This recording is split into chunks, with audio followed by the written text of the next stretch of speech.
titigil. Tataya lahat, hindi magtitipid. Gagawin ang dapat kong gawin. Alam ko na magagawa ko rin. Balang araw maging icon. Gusto ko kagaya ko si Idol. Malam Michael Jordan no ma-score.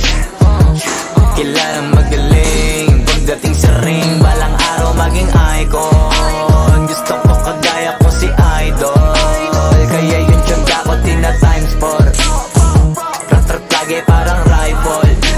Huwag na huwag ka kakagat sa fake. Iwas ka sa foul. Huwag kang makampante, ingat sa galaw. Huwag puro atake, aralin dumipensa.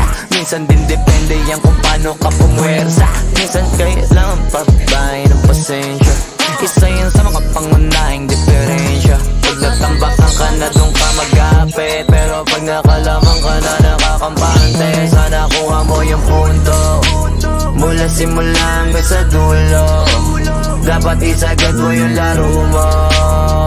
Dapat lagi nakatuto kada minuto. Parang araw maging icon. Gusto ko kagaya ko si Idol. Malam Michael Jordan no ma-score. Kilalang magaling pagdating sa ring. Balang araw maging icon. Gusto ko kagaya ko si Idol. Kaya yung tiyaga ko tina times 4. Rat-rat lagi parang rifle. Kasama na sa laro, natural lang madapa, natural lang matalisod, natural mabutata. Di ka dapat atitina, di ka dapat mauga, di ka dapat ang ihina, di nila pwede makita. Kung matalo manalo, hanapin kung saan ka mali, para malaman mo rin kung saan mo kailangan magbawi. Yung pinakamagaling na ikaw, paano palabasin? Dapat ay wala kang pagkakataon na palalapasin. Pawala malambot na binte, kailangan buuan dibdib.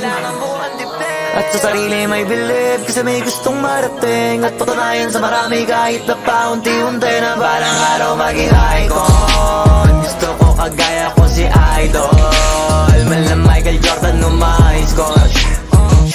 Kilalang magaling pagdating sa ring. Balang araw maging icon. Gusto ko kagaya ko si Idol. Kaya yung tiyaga ko tina times 4. Rat-rat lagi parang rifle. Para tuparin yung